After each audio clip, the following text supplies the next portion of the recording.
Well, the good people at Signature hooked me up with a new indie flick, right, called Millie Lies Low. And it's the feature directorial debut from Michelle Saville. Michelle co-wrote the film with Ellie Kent. It is produced by Desiree Armstrong and Angela Littlejohn. Cinematography is handled by Andrew Stroud. It's edited by Dan Kershaw. Tina Cleary handles the casting. Heather Hayward, production design.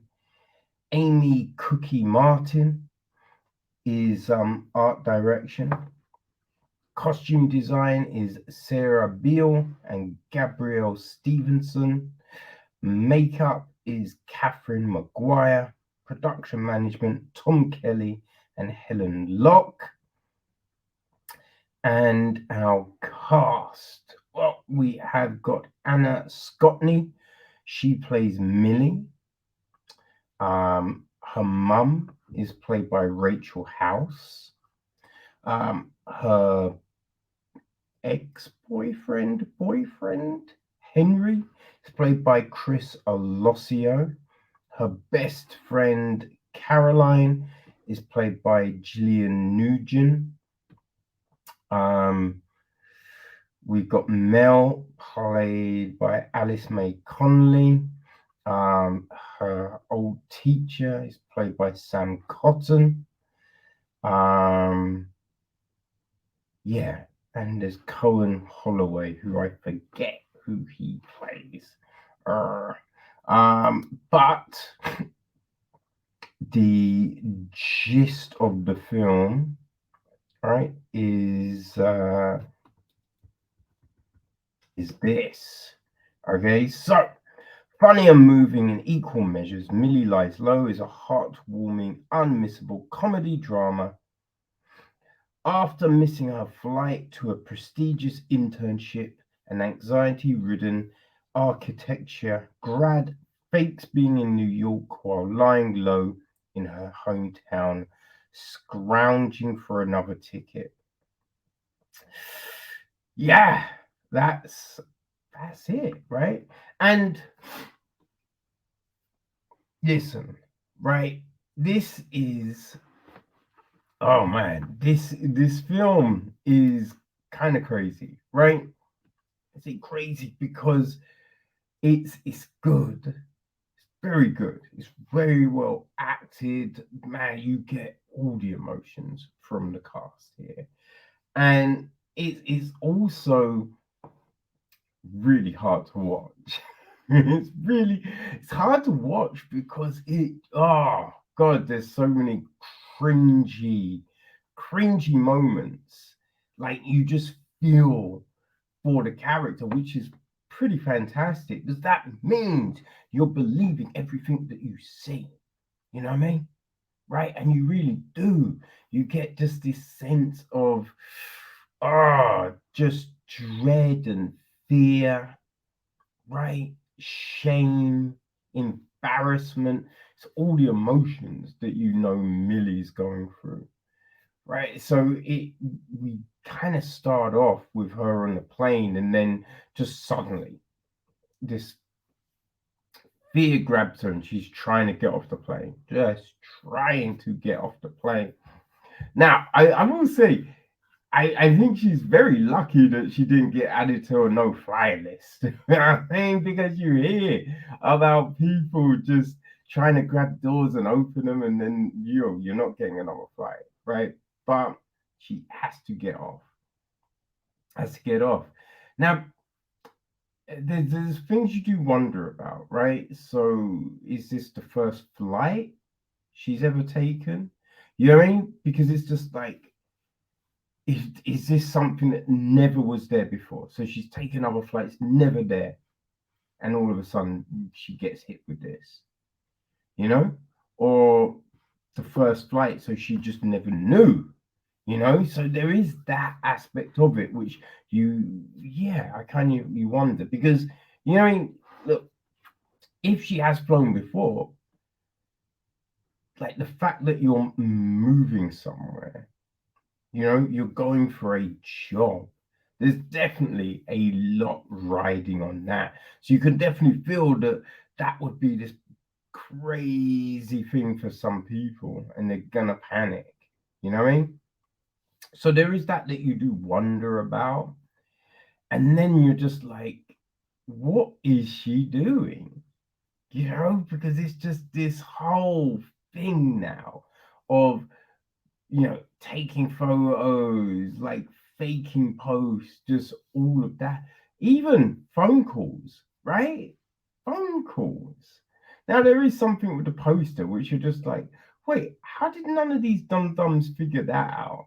You know what I mean? But yeah, you're just like, oh, you're just feeling it.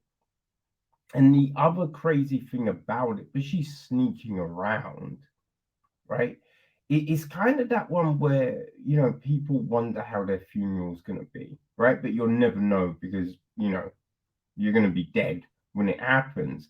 So you see the people that fake their own death and then they go to the funeral, you know, and it's one of those ones, right, where if you leave somewhere, right, you move, kind of I guess you wonder, right? I wonder what people are saying about me. I wonder if people miss me. You know what I mean? There's definitely those things that will go through your mind.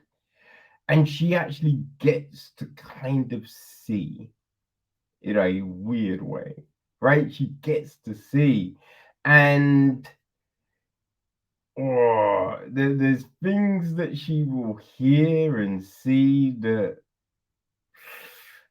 you know, ain't the best things, ain't necessarily the best things, right? Which then seem to send her on this new path, right? New path of crazy. But it is great, as I said, because you're believing everything, right? You're cringing, you're hiding behind your hands. It's just like, oh no, don't do that thing, don't do that thing. Oh my god, she does that thing.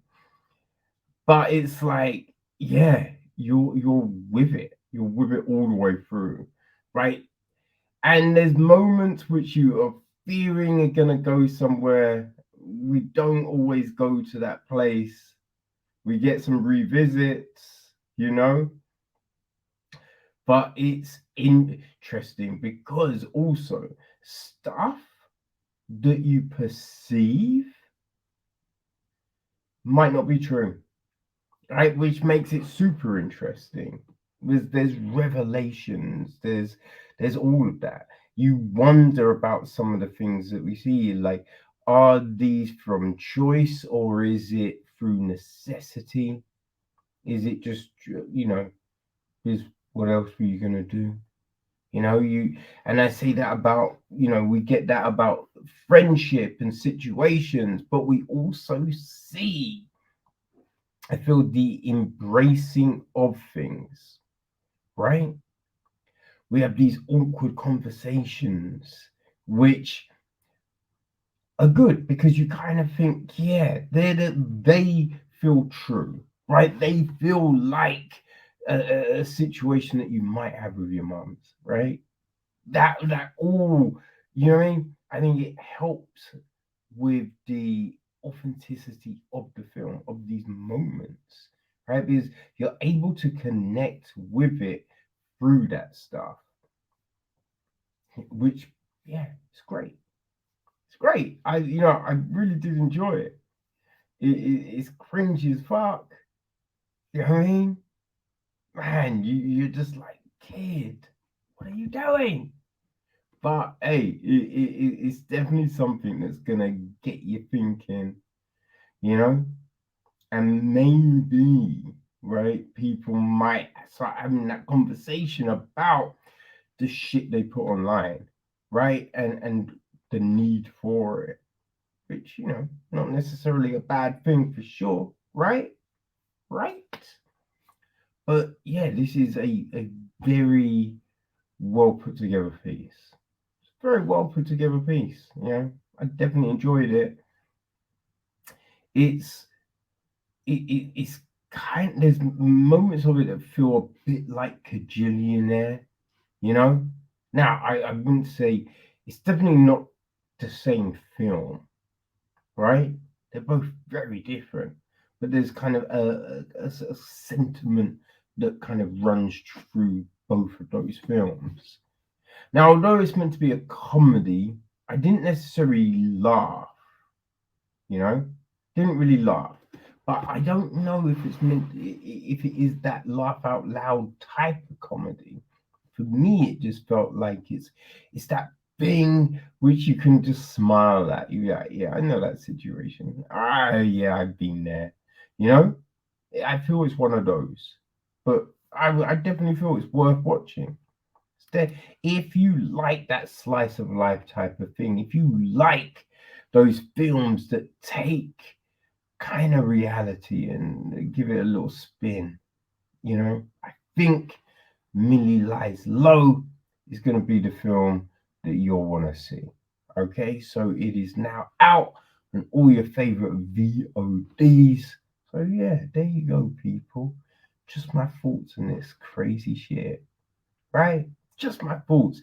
If you like the breaker uppers as well, it rings very true to that. Okay, there you go.